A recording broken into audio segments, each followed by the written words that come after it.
If you're like most golfers, you probably hate that 75 to 80 yard shot. You're probably almost shanking them, chunking them, topping them, and just not having a lot of confidence. I almost missed that one actually. So if you're someone that is struggling from this distance, this is gonna be the video for you.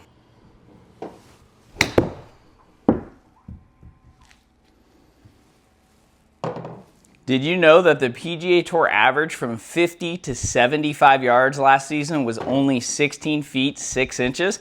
Don't get me wrong, that's pretty good, but that actually goes up quite a bit from the 75 to 100 yards.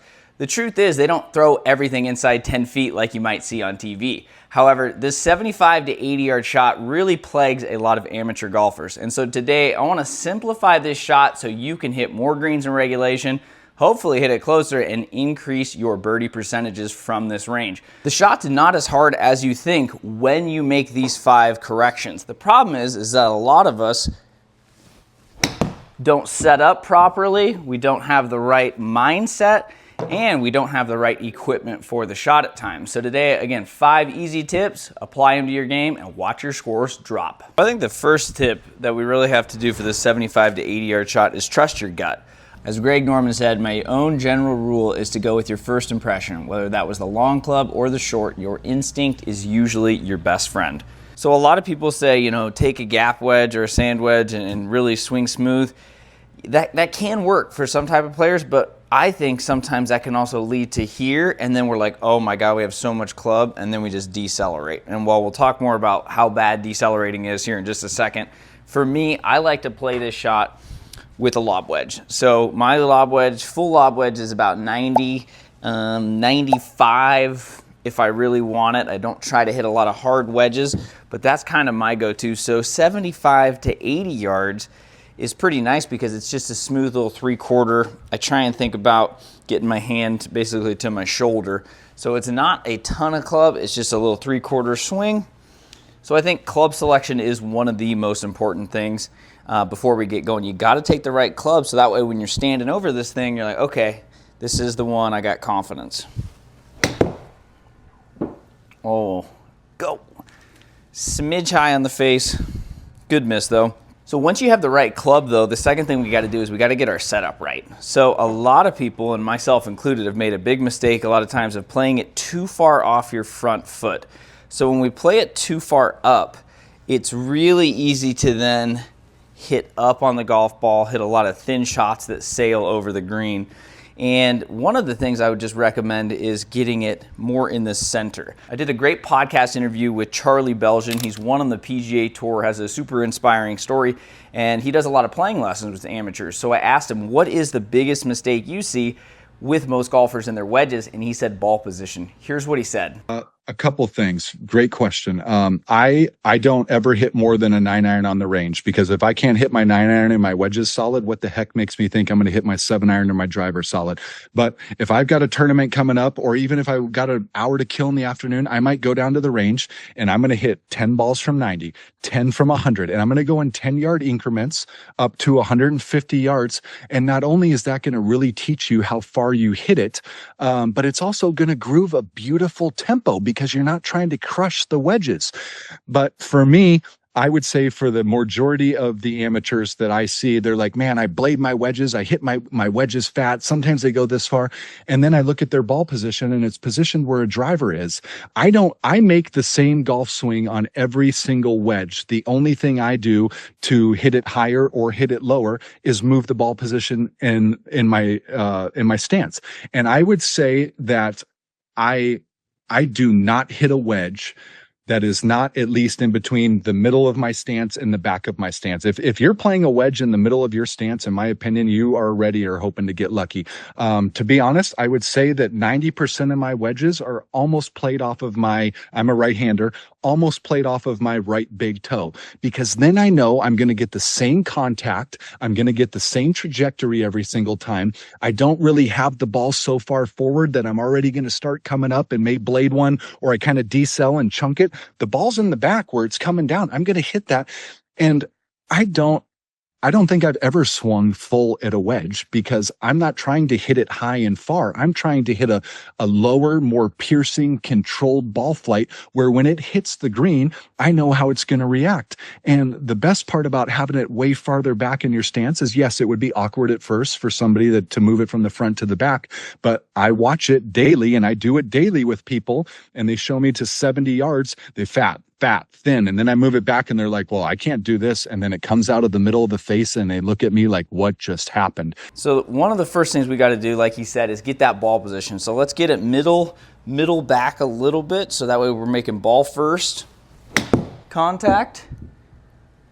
Didn't hit that one as well as I'd like, but worked out pretty well. So I think that's one of the first things. So once we get the ball position dialed in, I think another thing most golfers need to do a little bit more is get your weight forward. If your weight is forward, it's a lot easier to hit down on it. Once again, we don't want to hit up on it. We don't want our weight back like so many, and we just don't want as much rotation with this as a normal swing. So we can get more weight, that way we're kind of turning around that lead leg, and then we're making good contact. So middle of the stance, weight a little bit forward so you can kind of just feel it. You can even practice it like this.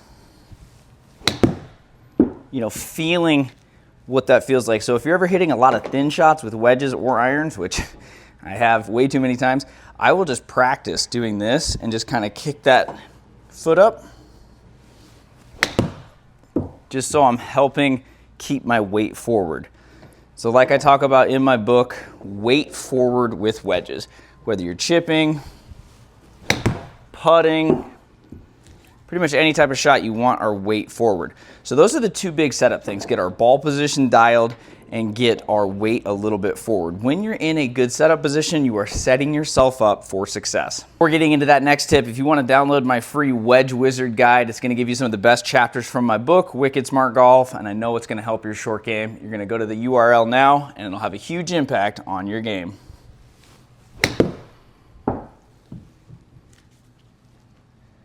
So once we have our ball position and our weight forward and we have the right wedge, now we got to make sure we have the right tempo, because too many guys just don't have that smooth, free-flowing tempo, and then it leads to just a lot of, kind of timid or flippy shots, or you might get here and then be like, oh my God, I'm going to decelerate. So you got to be really careful with wedges. You want to just think smooth. So let's see if I can hit a couple just real smooth wedges, not trying to kill it.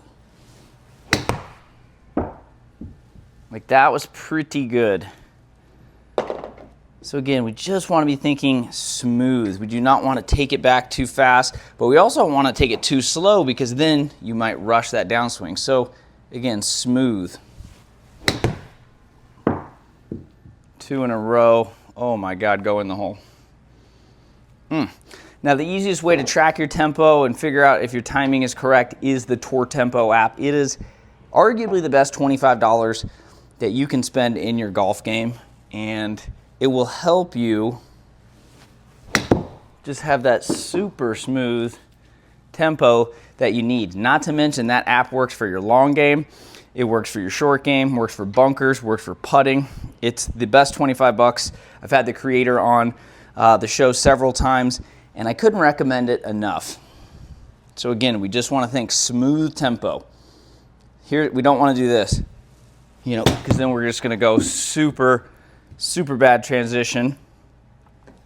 But we also don't want to do this, because then we decel, right? So it's like we got to think smooth, but at the same time, we always have to be accelerating. So as I mentioned in my book, deceleration equals death. We cannot decelerate on our wedges.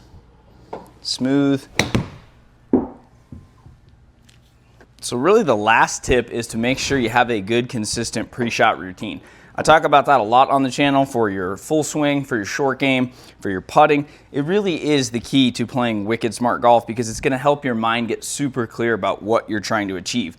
Now the 75 to 80 yard shot is kind of where I actually transition from my normal routine, which would take place behind the golf ball. I'd take my practice swings, I would walk in, look at it, get comfortable, look at it, and go. But when it comes to partial wedges, I actually switched to doing my routines next to the golf ball like I would a chip shot.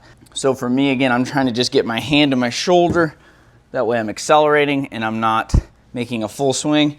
So I will do 1, 2 like that.